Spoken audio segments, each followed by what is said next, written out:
secret. Come this way. Welcome back, garden friends. This is Vicki with Garden Evolution, and I just wanted to show you a project I've been working on today, which is putting a little cobblestone path through my mom's meadow.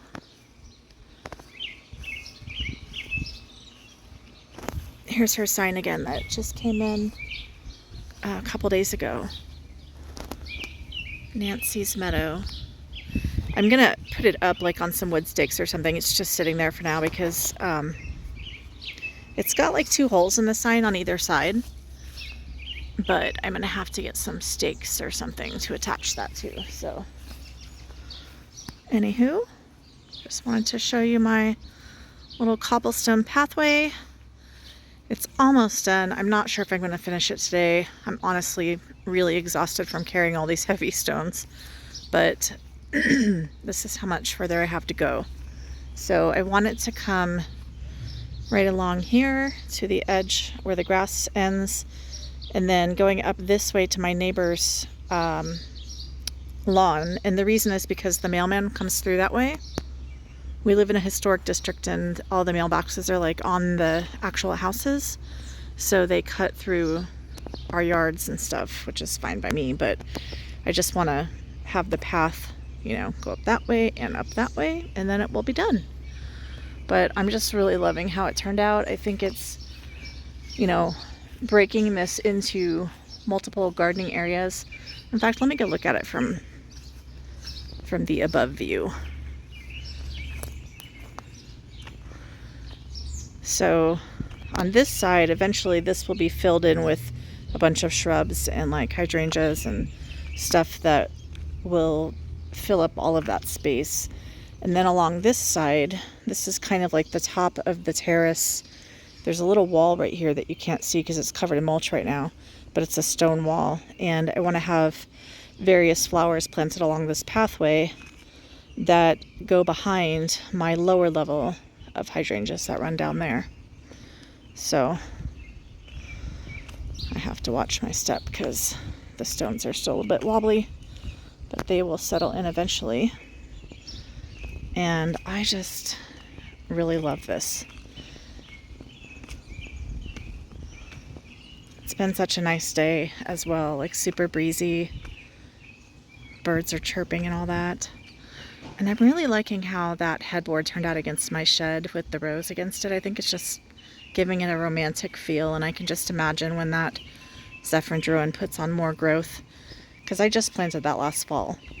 So it's climbing rose. That rose should get quite a bit bigger, and I'm just picturing it, you know, splaying out both directions and just looking really beautiful. Well, that's it. Just a quick video to show you guys that. Thanks for stopping by. We'll see you next time. All right, actually, a little bit more. Couldn't resist. We have some new things in bloom down here in the terrace garden. This yarrow here, I don't know if you remember me saying I thought it was yellow. I wasn't sure. It's peach, and I love it. Also, my what is that red Monarda called?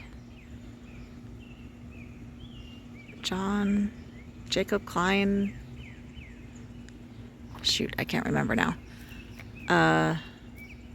Anyway, that pretty red Monarda is in bloom, which is right here behind the hibiscus. And then behind that, that silver plant is Artemisia. I just cut all of the yellow blooms off of it because they were looking pretty leggy and scraggly. There's a bunch of, if you could see right here on the second level terrace, it's kind of like a chartreusey green. That is verbascum, also called mullein, and it grew there last year and got a really tall yellow flower stalk. So I think we have some reseeded that will hopefully be doing the same thing again this year because it was absolutely gorgeous last year. I'm loving this view with my iris. I have cut down all my dead iris stems so it looks a lot cleaner now, but you can see the roses starting to bloom in the rose garden above. So that's adding another level. another layer. My drumstick allium are getting very close to opening up. Those are those little teeny balls right there. I've got some really pretty Veronica here in the front.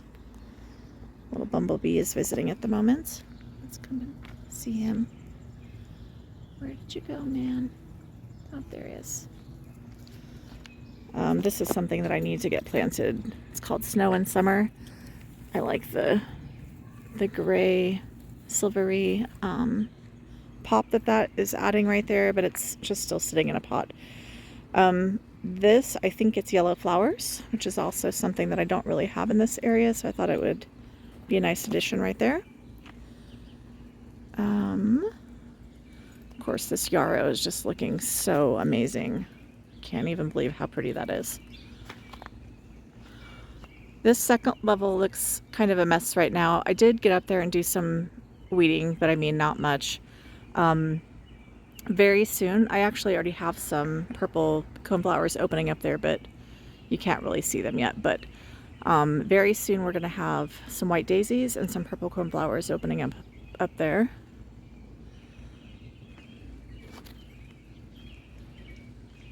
And then another thing I'm really loving right now is this view. Those yellow flowers right there, whatever that native coneflower, not coneflower, I don't know what it is. Maybe it's a coneflower.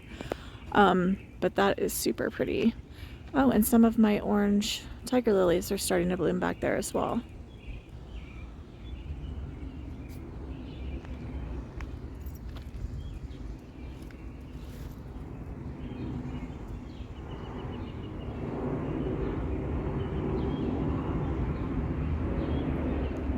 We have more yarrow over here.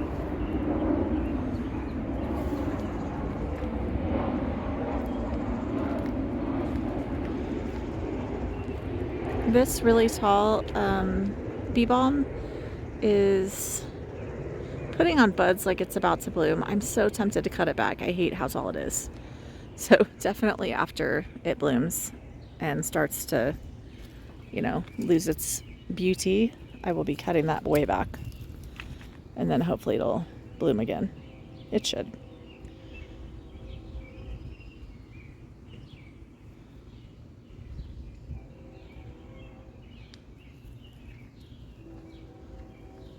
This one right here that's pretty tall, that's my oregano right there.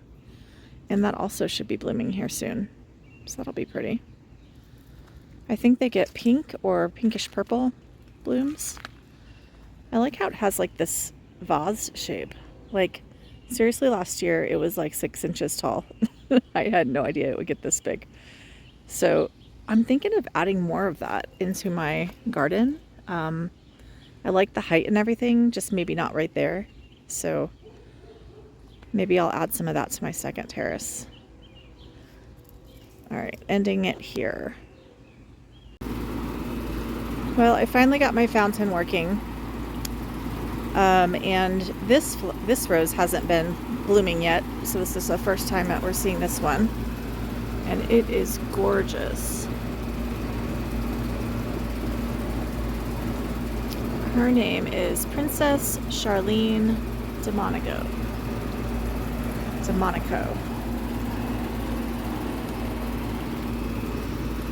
So I'm liking that view. There will be more roses in the background eventually. Right now they're not really blooming yet, but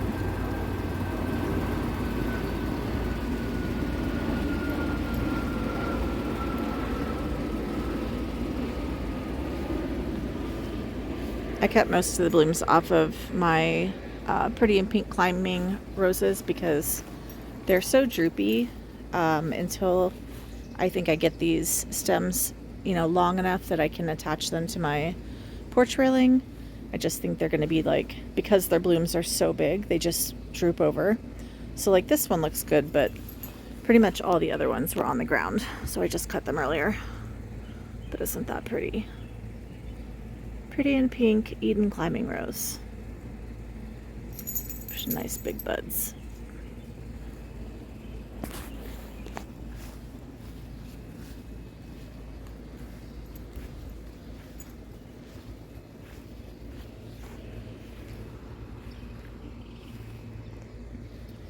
A couple more over here that are in bloom. We have Quietness.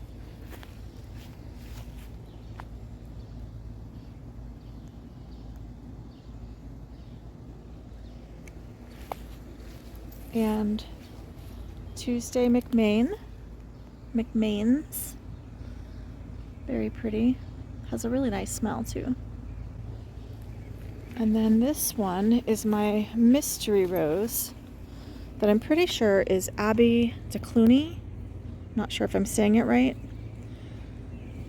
It was so gorgeous when it first opened. It's starting to, age a little bit, but really, really pretty, very light peach, and it had a wonderful smell, wonderful scent.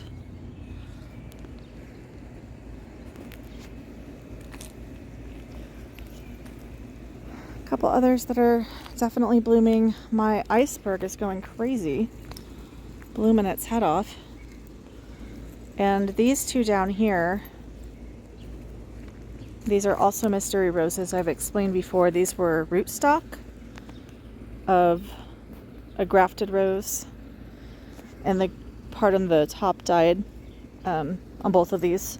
So I think they're the same type of rose, but I don't know what the name of them is, since it was the root of the grafted portion.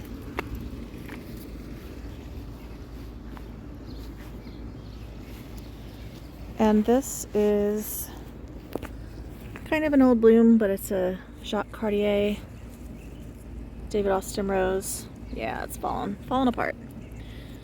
We'll get a fresh one here soon. All right, that's all the roses that are in bloom right now.